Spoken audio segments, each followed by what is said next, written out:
Hello children, good morning. In the previous class, we saw how to use action verbs in simple present tense. In this class, we are going to discuss how to use be verbs in simple present tense. Okay, shall we see? Children, take your book, page number 107. We saw simple present tense for action verbs. நம்ம இதுவரைக்கும் simple present tense action verbs க்கு என்ன simple present tense use பண்ணனும்னு பார்த்தோம். Let us see the simple present tense for be verbs. இப்ப be verbs க்கு என்ன simple present tense use பண்ணனும்னு பார்க்கலாம். be verbs show a state of being. State of being அப்படினா என்னன்னா subject வந்து singular plural present past இதெல்லாம் சொல்றது எதோட வர்க்னா அந்த be form verbs ஓட வர்க். ஓகேங்களா? present tense க்கு என்னென்ன be form verbs வரும்னு பார்க்கலாம். am, is, are இது மூணும் தான் நம்ம present tense க்கு யூஸ் பண்ற be form verbs. Okay. past tense க்கு was, were. past participle being.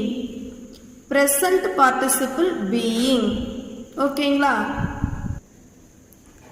see here first person singular வந்து I கூட நம்ம என்ன be form verb யூஸ் பண்ணனும்னா am. first person plural we கூட என்ன be form verb வரணும்னா are. second person singular you அது கூட என்ன be form verb வரணும்னா are தான் வரணும். second person plural form you தான் அது கூட நம்ம areங்கற be form verb தான் யூஸ் பண்ணனும். third person singular வந்து he she it இந்த singular எல்லாத்துக்குமே நம்ம என்ன be form verb யூஸ் பண்ணனும்னா is யூஸ் பண்ணனும். third person plural வந்து they கூட என்ன be form verb யூஸ் பண்ணனும்னா are யூஸ் பண்ணனும். I கூட எப்பவுமே amங்கற இந்த ஒரே ஒரு be form verb மட்டும் தான் யூஸ் பண்ண முடியும். வேற எதையும் யூஸ் பண்ண முடியாது. ஓகேங்களா? வேற எந்த இடத்துலயும் am வராது. you we they இது மூணுமே plural subject.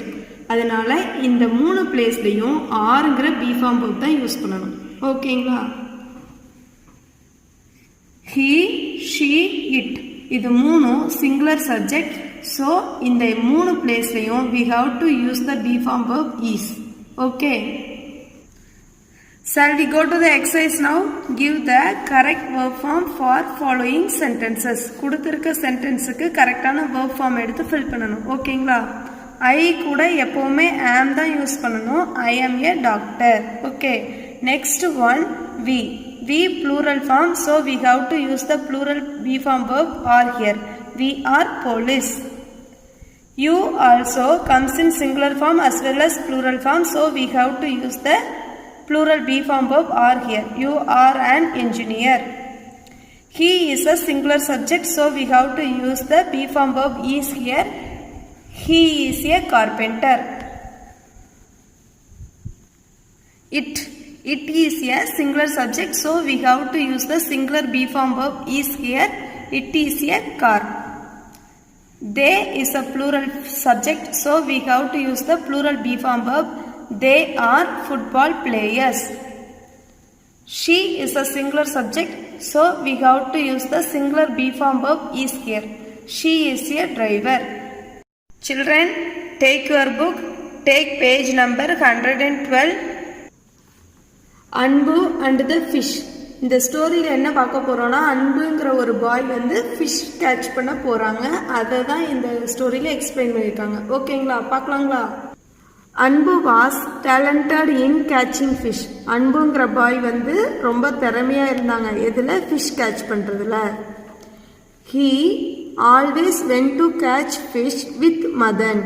அவங்க எப்பவுமே யாரு கூட fish catch பண்ண போவாங்கன்னா அவங்க ஃப்ரெண்டு மதன் கூட சேர்ந்து போவாங்க. they usually used Dorothy as a net to catch the fish.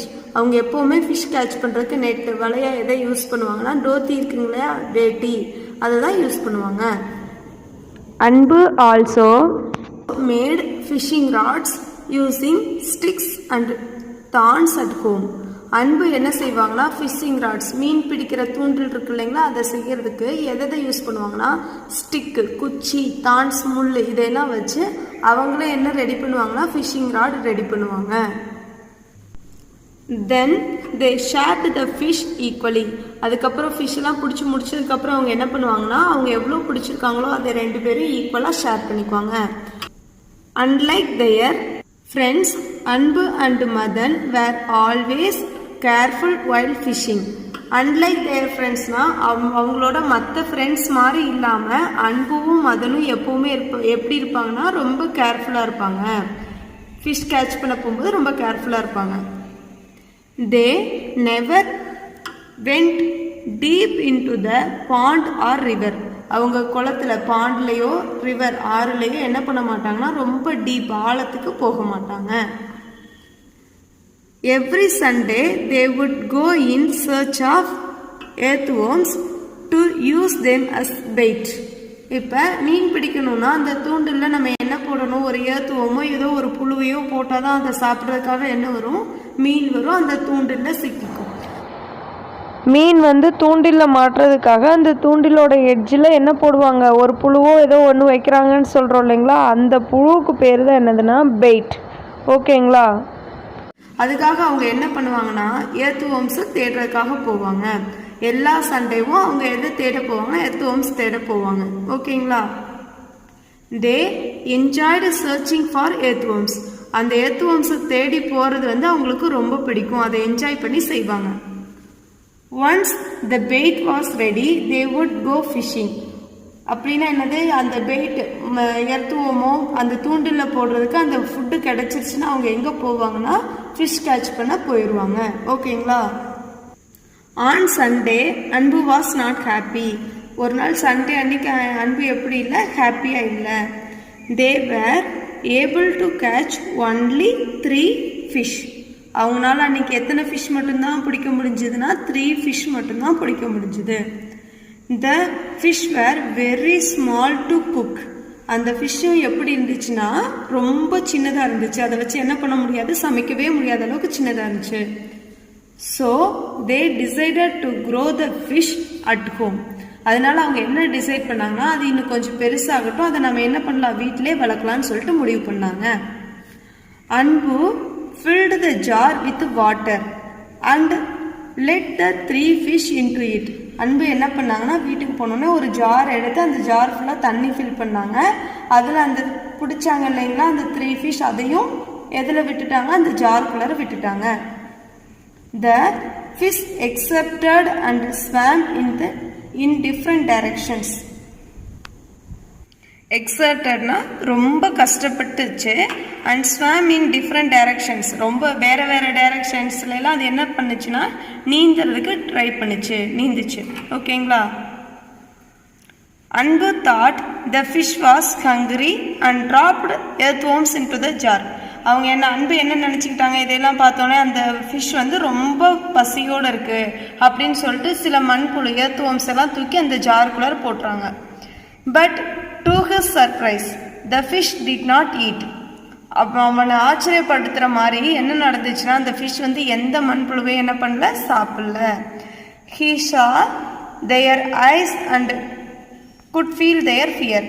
அவன் பார்க்கும்போது தெரிஞ்சிச்சு அந்த ஃபிஷ்ஷோட ஐஸ் என்ன பண்ணுது, ஒரு பயத்தை உணர்ற மாதிரி அவனுக்கு தெரிஞ்சுது. Next morning he went straight to the fish jar from his bed. அவன் அடுத்த நாள் காலையில் தூங்கி எந்திரிச்சோன்னே எங்கே போகிறான், நேராக அந்த ஃபிஷ் ஜாருக்கு தான் போகிறான். he saw only 2 fish in the jar. அவன் பார்க்கும்போது அந்த ஜாரில் எத்தனை ஃபிஷ் தான் இருக்குன்னா 2 fish தான் இருக்குது. he searched for the fish everywhere. இன்னொரு ஃபிஷ் எங்கே போச்சு அப்படின்னு சொல்லிட்டு அவன் எல்லா பக்கமும் தேடுறான். then he saw 1 fish on the floor. அதில் அந்த 3 ஃபிஷ்ஷில் ஒரு ஃபிஷ் மட்டும் எங்கே இருக்குது, ஃப்ளோர், தரையில் இருக்குது. அன்பு was very sad and his father கன்சோல்டு him. அவன் எப்படி ஆயிட்டான், அந்த ஃபிஷ் தரையில் விழுந்து இறந்து போனதை பார்த்தோன்னே அவன் ரொம்ப சோகமாயிட்டான். அவங்க அப்பா அவங்களுக்கு என்ன சொன்னாங்க, கன்சோல்டு ஹிம்னா ஆறுதல் சொன்னாங்க. See the picture, only 2 fish are in the tank. His father also is consoling him. Okay. In the evening, his father got a new fish tank. அன்னைக்கு சாயந்தரம் அவங்க அப்பா என்ன பண்ணுறாங்க, பையன் சோகமாக இருக்கான் அப்படின்னு சொல்லிட்டு அவங்களுக்கு என்ன வாங்கி தராங்க, ஒரு புது ஃபிஷ் டேங்க் வாங்கி தராங்க. அன்பு changed the fish to the new tank. அன்பு என்ன பண்ணாங்கன்னா அவங்க அப்பா வாங்கிட்டு வந்த புது ஃபிஷ் டேங்க்குக்கு ரிமைனிங் ஃபிஷ்ஷை மாத்துறாங்க. The next day, அன்பு rushed back from school to the tank. அன்னைக்கு சாயந்தரம் அவங்க ஸ்கூல்ல இருந்து அன்பு வீட்டுக்கு வந்தோடனே வேகமா எங்க போறாங்க, ஃபிஷ் டேங்க்குக்கு போய் பார்க்கறாங்க. He saw that one more fish was dead and floating on the top. அவங்க வந்து பார்க்கும்போது என்ன ஆயிடுச்சு, இன்னொரு ஃபிஷ் இறந்து போய் மேலே ஃப்ளோட் ஆகிட்டு இருக்குன்னா என்ன பண்ணிட்டு இருக்கு, மிதந்துட்டு இருக்கு, மேலே மிதந்துட்டு இருக்கு. He started crying. அதை பார்த்தோன்னே அவங்களுக்கு என்ன ஆயிடுச்சு, திரும்பவும் அழுக ஆரம்பிச்சிட்டாங்க. His father said, These fish live in the river and lake. இந்த மாதிரி ஃபிஷ் எல்லாம் எங்க மட்டும்தான் வாழும், ரிவர்ல, ஆறுல, லேக், ஏரியில, இது மாதிரி பிளேஸ்ல மட்டும்தான் அந்த ஃபிஷ்னால என்ன பண்ண முடியும், வாழ முடியும் அப்படின்னு சொல்லிட்டு அவங்க அப்பா என்ன பண்றாங்க, எக்ஸ்பிளைன் பண்றாங்க. Nature is their home. இயற்கை தான் அவங்களோட வீடு. It is best to let them B free. இதுக்கு நீ என்ன பண்ணலான்னா அது ஃப்ரீயா அதோட போக்குல விட்டுறலாம் அப்படின்னு சொல்லி கன்சோல் பண்றாங்க. He saw the last fish swimming alone and he felt bad. அவன் என்ன நினைச்சான், அவன் கடைசி என்ன பார்க்கறானா, ஒரே ஒரு ஃபிஷ், 3 ஃபிஷ்ல 2 ஃபிஷ் ஆல்ரெடி இறந்து போயிடுச்சு, இன்னும் ஒரு ஃபிஷ் மட்டும் தனியா நீந்திட்டு இருக்கிறத அவன் பார்க்கறான். He felt bad என்னது, அவன் ரொம்ப மோசமா ஃபீல் பண்றான். He took the fish to the same pond and set it free. அவன் எந்த பாண்டு, எந்த குளத்துல அவன் அந்த ஃபிஷ்ஷை பிடிச்சிட்டு வந்தானோ அதே சேம் குளத்துக்கு திரும்ப எடுத்துட்டு போறான். அண்ட் செட் இட் ஃப்ரீனா என்னது, அதை ஃப்ரீயா விட்டுறான். see the picture. அன்பு என்ன பண்றாங்க, ஃபிஷ்ஷை கொண்டு போய் குளத்துல விட்டுட்டு வரான். ஓகேங்களா.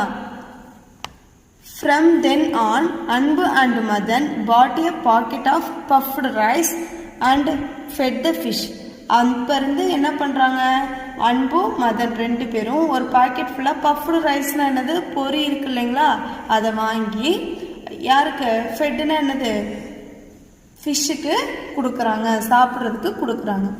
Feeding fish was their new hobby. இதுக்கு முன்னாடி அவங்களுக்கு அவங்களோட ஹாபி என்னவா இருந்துச்சு, ஃபிஷ் பிடிக்கிறது அவங்களோட ஹாபியாக இருந்துச்சு. இப்போ அவங்களுக்கு ஃபிஷ்ஷுக்கு ஃபீட் பண்ணுறது நியூ ஹாபியாக மாறிடுச்சு. ஓகேங்களா. Children, take your book, take page number 104. Treasure Trove poem is your memory poem. You have to memorize 1 to 6 lines in this poem and write home test also. Okay. Children, do it yourself lessons, dictation words, synonyms, antonyms and Treasure Trove poems question answer. You have to write home test. Write the home test in your home test note. Take a photo and send it to your class teacher. Okay. Thank you, Kutis. Bye. We will meet in the next class.